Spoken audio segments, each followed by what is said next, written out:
Mac, we have to start with this Miami game. And as you said, when we were getting ready to start recording, you said, Matt, or you said, Kelly, it's not the Miami game, it's the Georgia Tech game. I'm like, okay, I hear you. I get that. Georgia Tech beats number 4 Miami 28-23. Miami finally flew too close to the sun. They had been flying close to the sun for so many weeks now and finding a way to win. And I thought they might just find a way to win this one too. I mean, when they got that touchdown late to Restrepo, which by the way, you knew he was going to get a touchdown if you were going to play underdog fantasy. I thought Miami's going to find a way. They're going to do it. But I think let's start here, Matt. So much credit to Georgia Tech because they did this with so many injuries. They had to devise a game plan to basically not let Haynes King use his arm and to bring in Philo, the freshman, who was great in his moments. Jamal Haynes gets hurt and they push through that. Like the coaching job that Brent Key and his staff did here, I know that's not the national story, but I think on our podcast, it's going to be the story because I was just so impressed by what they were able to do. Yeah, definitely. Want to start with the Yellow Jackets first, and you hit the nail on the head there. The game plan that those guys came in with, and by the way, executed flawlessly, was nuts. I mean, you've got to give so much credit, to Coach Foster there, and the things that he was able to do. It was really, really fun just to see it and to see how they were able to do it. The execution of it, like I said, sustaining drives. It was cool to say the least. And, I think it's one of those things too, when you have a plan coming in, KG, but to execute it against these guys, the number 4 team in the country.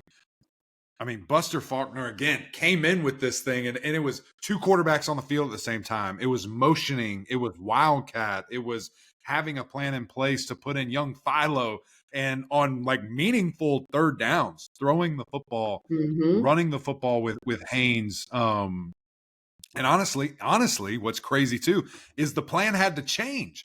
Jamal Haynes got hurt, like, in the second drive. He comes in 65 yards, first play. Second play, 16-yard touchdown, and then he gets hurt after that, and you're just like, uh-oh, this isn't good. And then Haynes King just rushes it 20 times for almost 100 yards. Eric Singleton gets involved running the football, the speedy back. 8 different Georgia Tech players had a rushing carry. That's crazy. And I know Alexander, the backup running back, also got hurt. I don't know if that was for an extended time. I can't remember. But he got hurt too. So you're talking about you're on your third back, running backs injured, quarterbacks are injured, everybody's hurt, and you're finding a way. And they did. And they absolutely executed. They played keep away. I think if I heard this correctly, the second longest drive ever for Georgia Tech in regards to time. That's crazy to hear that, especially back in the triple option days. But anytime you do anything, for the second time or the longest ever is nuts. They played keep away. It felt like I was watching the old Georgia Tech, which we kind of talked about. To play that kind of offense is a great defense. But they also converted. I was so impressed. At one point, they were 5 of 5 on third down. They ended the game really, really efficient. 9 of 14 on third down. That is nuts. Really impressive stuff. Held it out to the end. And then the defense. I mean, for the defense to look the way that they did, blistered Miami. Miami could not run the football on them. Held them to under 4 yards a rush. Held them to 3 of 10 on third down. 1 of 4 on fourth down. And a game-winning sack fumble. I mean, it was a crazy effort.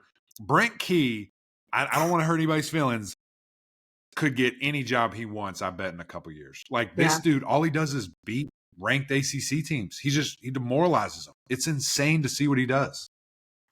He's a Georgia Tech guy, so hopefully he stays at Georgia Tech. They're 6-4. I get that part, but somebody might come calling.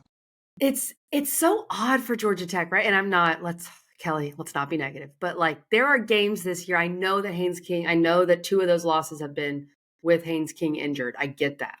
But, you think of some of these different games that they just should have won. But anyway, that's not the point. Massive win for Georgia Tech in all regards. And I'm glad you shouted Yeah. out the Georgia Tech defense. The Georgia Tech defense, Yeah. Mac, I was hard on them. I said they were the weakest unit in this game by far. And they showed up. They owned that Miami offensive line. That Miami Yeah. offensive line got They did. destroyed. Right. It's very impressive. And I wanted to Google this real quick just to like kind of let everybody know. Brent Key this year, and this is a ton of money. It's a ton of money, but it's not comparatively, is making 2.8. That's about to skyrocket. Like today, that needs to happen. They need to get that done because again, Dabo Swinney's making 11. Okay, so again, he's won championships. I'm just giving you a comparison. Mike Norvell's making 8.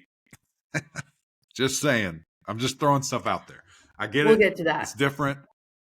Just saying.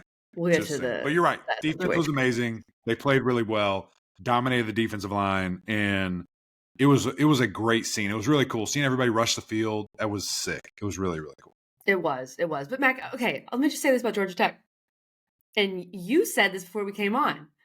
What if they go beat Georgia? Now, okay, let's all relax a little bit. But when you look at their remaining schedule, they have a bye week, then they have NC State at home, and then they have Georgia on the road. So let's say they beat NC State, lose to Georgia. They still finish 7-5. I mean, that's what's tough about their schedule. The Syracuse loss really hurts them. That's a game that they probably should have won. And then you're probably looking at 8-4, which 8-4 sounds so much better than 7-5, right? The Louisville game, that was a bit disappointing. And then Notre Dame, Virginia Tech without Haynes King. So you could say, we'll see what their final record ends up. The whole Haynes King factor is huge. But I just love how they adjusted, right? They said, okay, we can't enter the Notre Dame game with the plan we had, or even Virginia Tech. Without Haynes King, we've got to change things up. They used Philo a lot more. He was really good against Virginia Tech. I was very impressed with him. So they were able to kind of go back to the drawing board. And that's I love this kind of stuff. I love when coaches, instead of complaining or saying my players aren't good enough or my players are hurt, what do I have and how can I use it to win the game? And that's what they did. I love seeing that. I do too. And it's just, that's adjustments. That's doing great job. Exactly. That's what you're paid for. Yeah, exactly. And it's interesting too. I mean, you just look at how they did it, the way they did it. It was really, really smart and very well executed. I was impressed. I was really impressed that they went out and did what they did and how they did it. So let's talk about the flip side and Miami. Of course, that crowd was solid. They rushed the field. Like, I get it's a tough situation for Miami, but it just feels like there was a lot of Miami people there too. Miami traveled well too. I did. I saw that on TV and heard that. It just felt like this was going to happen to Miami eventually. They didn't start strong again. I mean, when's the last game they've really started well? That's been a problem for them. They went for it on multiple 4th and 1s, didn't get those. Those don't count as turnovers, but they are basically. They could not run the football. Mac, I need your thoughts on the Miami offensive line because I know you were high on them to start the year. Feels like, and they have run the ball pretty well, but they couldn't do anything against Georgia Tech. I thought that was probably their main issue. Yeah, it was really tough. And again, Cam got hit a lot. And some of that, again, his fault. He's running around with the football, and we'll talk about the last situation, the last play of the game, because I think that's very important. Handful of tackles for loss. Georgia Tech just played really disciplined and stayed in their lanes, did their thing. And really limited those guys, at times, but also with them being behind, Miami had to throw it a bunch. So that they trusted their quarterback. They did their thing. And it was weird too, because they had that, they did start out relatively fast. I mean, they had the first drive, 2 plays, 75-yard touchdown. You're just like, oh, okay, here we go. Georgia Tech walks down the field. They walk down the field. And then it comes to like a screeching halt, and it's punts, it's downs, it's going for it in a weird situation that you maybe should have, and then Georgia Tech takes advantage and they score. When you go on downs and you score, they score again, you go downs again, and it's just feeling like what's happening. It's feeling weird. It's feeling like something's not really clicking, right now. And Cam wasn't. I mean, he had a lot of yards in the fourth quarter, throwing the football. He was well under his, his underdog fantasy number. He was well below. And then I look at it again, he explodes right through it, in the fourth quarter. So it's one of those things that just felt like they were out of sync. It just felt Mhm. like the day had finally come, as you Yeah. mentioned a handful of times, where they're playing with their team and they weren't doing their thing, and here they go. So the biggest disappointment for me, though, is the defense. We gave a lot of credit to Mhm. Georgia Tech, but this Miami defense has not been good since the Virginia Tech game. I mean, they've been giving up a Yeah. ton of points, out of position, not looking like they're playing inspired football, not aligning, taking bad angles, not tackling. I don't remember the last time they sacked a quarterback. Didn't have any in And this it's game. weird because they have guys. Yeah, they have dudes. I mean, it's not like they're lacking for talent at all. Um, it's just not executing. And I think the silver lining of all of it, before we talk about that last play, KG, and I'd love to hear your thoughts too. The silver lining of all of it is you're totally fine. I mean, every single goal well in front of you.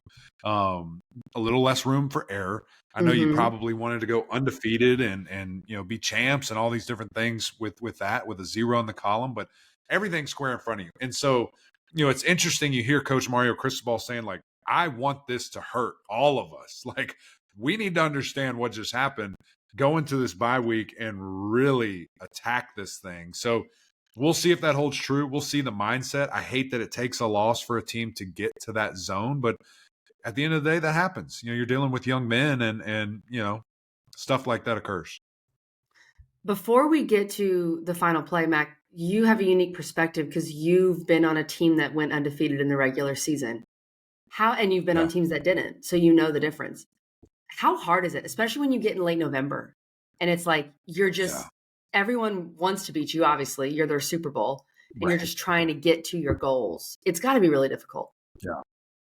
It is because, again, kind of like we said, everybody that these guys play, that's their Super Bowl. That's like they're trying to make it happen. They're trying to beat you. They want to, and they're going to play like superheroes. I mean, they might be a really bad team, but they stand up and play really tall. I just pulled up our schedule that year when you bring that up and you're talking about it. And I mean, we did blow a lot of people out, but also we had a tight game with Louisville at Louisville, 20 to Yeah. 17. We squeak out there and make it happen. We had the Hurricane game against Notre Dame where you just had to find a way. We had a really strong first half. Defense had to carry us in the second half. We played Carolina at Oh, Carolina, and yeah. they were terrible.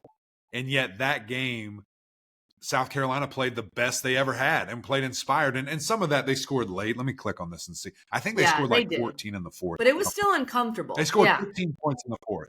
So it made it weird. It made it weird. And so you're gonna have those type of things happen, and you have to find a way. And so then you look at, Clemson the very next year when I was gone. They lose to Pittsburgh in the Yeah. middle of the year at Perfect home. And it was example. bad. And you're just like, oh my gosh, what are you gonna do? But they rallied and they came back together and they won a national championship. So again, I still have no doubt that Miami has every opportunity to win an ACC championship, to get into this college football playoff, and to potentially win. It's just you have to figure things out. You have to dial a little bit in. And that even goes to your quarterback, who I think is the best in the Mhm. country. So speaking of that, the final play, and look, he, like you said, I mean, in the second half, Cam Ward was just trying to make so much happen. And I think eventually when you're trying, you feel like you have to make everything happen. You're going to make a mistake. You're going to hold the ball too long. You're going to scramble like crazy. Yeah. And something's going to happen. It still was kind of a long shot for Miami to go the length of the field there and get a touchdown. They needed a touchdown, not a field goal. So it's not like, if he doesn't fumble it, they're going to win. Right. But it just Yeah. felt like they were asking Cam to do so much that eventually he was going to make a mistake, and he finally did. Yeah. Well, I think I certainly think they would have won if he didn't. I mean, if he didn't Really? fumble, obviously. How do you know, though? Come on. He was just in that zone. He was just in a zone, He was Yeah. delivering strikes.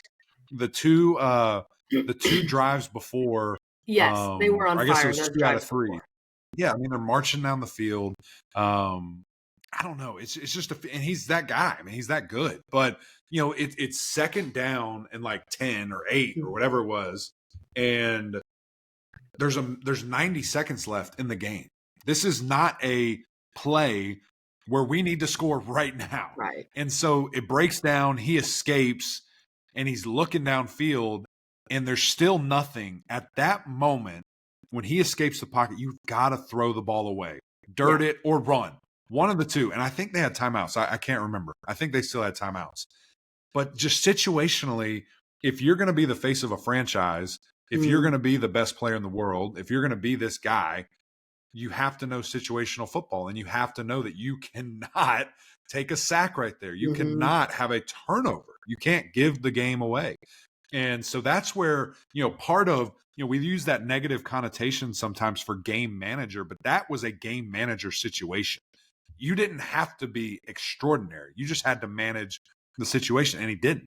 And it forced a fumble. And, that's one of those things where just get to third down. It's 3rd and 10. Let's go. We've got 2 more downs. Right. Worst case scenario, to get what we need. And so I hate that it ended that way, for them. Ecstatic for Georgia Tech, hate it for Cam and the boys. But again, just knowing in the future, especially when you're playing better teams, especially when you get to the ACC championship, if that happens, and if you see SMU, if you make it to the college football playoff and you're playing one of the best 12 teams in the country, everything's going to happen a little faster. You're not just going to have all the time in the world to run around and dance and not have 2 hands on the football. So, it's a great lesson to learn now. Obviously a loss, but you can recover and get going accordingly. And I think one thing I do want to say before we move on about Georgia Tech too, they had a guy, I don't remember who it was, that broke out. I'm going to try to find it real quick. Eric Singleton. He could have scored, and there probably would have been a minute left, or maybe less than that, I'm not sure, but he took a knee. That was so smart. It was super smart, because the game's over. The game's over. So I want to give him a ton of credit. Smart situational football, did it, made it happen. Great win by Georgia Tech. Miami, everything's still out in front of you. The Canes will be fine. They're not going to be number 1 in my power rankings. People are going to be pissed about that, but they'll be okay. They're pretty smart at Georgia Tech, so that makes sense that he made a smart play. Big brain. You're right, Mac.